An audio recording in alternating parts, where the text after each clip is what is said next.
Ça y est, je vois un morceau de papier caché dans l'arbre. Ah, c'est moi qui grimpe, allez, vite. Allez, t'es lourd. Est-ce qu'il y a quelque chose d'écrit? Avant de trouver le trésor, écoutez une histoire du père Castor. Youpi, youpi, je voudrais encore une histoire avec Merlin l'enchanteur. Oui, avec un gros trésor. Oh oui. Et une princesse. Écoutez bien. Merlin Merlot.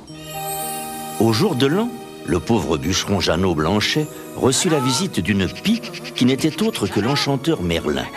En échange de la promesse de venir lui souhaiter régulièrement la bonne année, elle lui révéla l'existence d'un fabuleux trésor. Jeannot Blanchet et sa femme devinrent fort riches.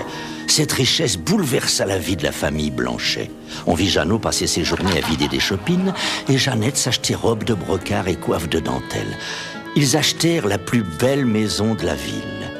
Un an plus tard, Jeannot Blanchet s'en alla, tout seul, dans la forêt. Dès qu'il aperçut la pie, il se jeta à genoux. Ah, monsieur Merlin, je vous souhaite bonne et joyeuse année. Grâce à vous, nous voilà riches et heureux. Jamais, jamais je n'oublierai. Je vous dis très humblement merci. C'est bon, je suis content de te voir en meilleure fortune, mais n'oublie pas de secourir les pauvres gens. Oh, bien sûr, bien sûr. Alors, à l'année prochaine, bonjour de l'an. Le nouveau bourgeois regagna sa belle maison et fit plus grand train que jamais. Chaque jour, c'était des fêtes et des banquets. Or, la richesse peut quelquefois être une très bonne chose. Une bien bonne chose. Mais à condition d'avoir la tête et le cœur bien solides. Jeannot Blanchet se montra vite plus dur, plus orgueilleux, plus avide qu'aucun autre bourgeois. Ah, il ne faisait pas bon frapper à sa porte pour les mendiants et les pèlerins. Et puis tout me réussit à merveille. Le tintement des écus est une telle caution en ce bas monde qu'on ôta la charge d'échevin à un homme honorable pour la confier à un nouveau venu. Et oui, le duc Bégon en personne a insisté pour me rencontrer. Ah, mon cher ami, votre visite m'est un honneur. Dès lors, l'ambition de notre homme ne connut plus de bornes. Il vit revenir avec ennui le nouveau jour de l'an. Il laissa son escorte à la lisière du bois et s'avança seul jusqu'à l'endroit convenu. Il attendit un bon moment sans voir personne. Oh, quel froid. Enfin, la pie arriva. Eh, Sir Merlin, savez-vous qu'il n'est guère séant de faire attendre les gens par un froid pareil? Allons, vite, et je vous souhaite une bonne année. Moi de même, Jeannot Blanchet. Ah, j'oubliais, tout le monde m'appelle Monseigneur. Alors songez-y, à ce propos, j'ai 2 ou 3 choses à vous demander. D'abord, je voudrais que le duc me nomme baron. Ensuite, il me faut pour mon fils la place d'abbé, qui est vacante au monastère. Ça ne plaira pas à tout le monde, mais je m'en moque.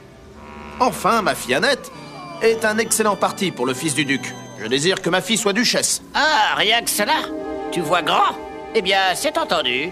Mais agis-tu bien comme tu me l'as promis? On m'a raconté certaines choses. Oh, pardieu, ce sont des jaloux qui me haïssent et qui vous ont dit des balivernes. Fort bien. Donc, à l'année prochaine. Oui, da, sire. Et notre homme piqua des deux, oubliant tout à fait de dire au revoir et merci. Dans les 12 mois qui suivirent, le crédit et la puissance de l'ancien bûcheron furent à leur comble. Nul qui ne se découvrit bien bas devant Monseigneur le baron Blanchet de Blanchon de la Blanchetière. Et beau-père du duc. Mais le menu peuple, qui ne se trompe guère là-dessus, le tenait toujours en son cœur pour un simple vilain déguisé.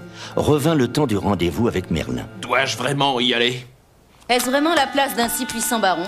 La belle affaire. Allez souhaiter la bonne année à une pie. Écoutez, sire, allez-y encore cette fois-ci. Mais dites bien à ce merlot que la plaisanterie a assez duré. Il se fit porter en litière jusqu'au milieu des bois. Filez, vous autres. Oh là, Merlin de la Merlaudière. Hé, Merlinette. M'entends-tu, morbleu, qui de malheur? Certes, je t'entends. Eh bien, mon pauvre Merlot, j'ai une mauvaise nouvelle à t'annoncer. Car c'est la dernière fois que je me dérange. Ne compte plus sur moi l'an prochain. Bonsoir. Ah, bonhomme, je vois bien que je me suis trompé en t'accordant ma protection et mes bienfaits. Tout ce que le vent m'a dit était donc vrai. Eh bien, tu retomberas aussi bas qu'auparavant, et même davantage. Voyez donc la pie, la sotte bête, va-t'en. Cela le fit rire aux larmes. Mais le lendemain, on lui annonça que sa fille était morte étouffée en avalant de travers un os de pigeon. Peu de temps après, son fils fut chassé de son monastère pour mauvaise conduite. Il n'y eut plus de semaine qui n'amena quelques nouvelles catastrophes. Sa belle maison brûla et toute sa fortune avec. Le duc lui retira sa confiance et sa baronnie. Le procès qui s'ensuivit dissipa ses derniers écus. 6 mois après, Jeannot et Jeannette se retrouvèrent plus misérables qu'avant et retournèrent à leur ancienne cabane. Au jour de l'an suivant, Jeannot Blanchet erra longtemps dans la forêt avec l'espoir de rencontrer Merlin et de lui demander pardon. Il aperçut une grosse pie et se jeta à genoux, mais l'autre le regarda d'un œil rond et s'envola. Après tout, C'était peut-être une vraie pie.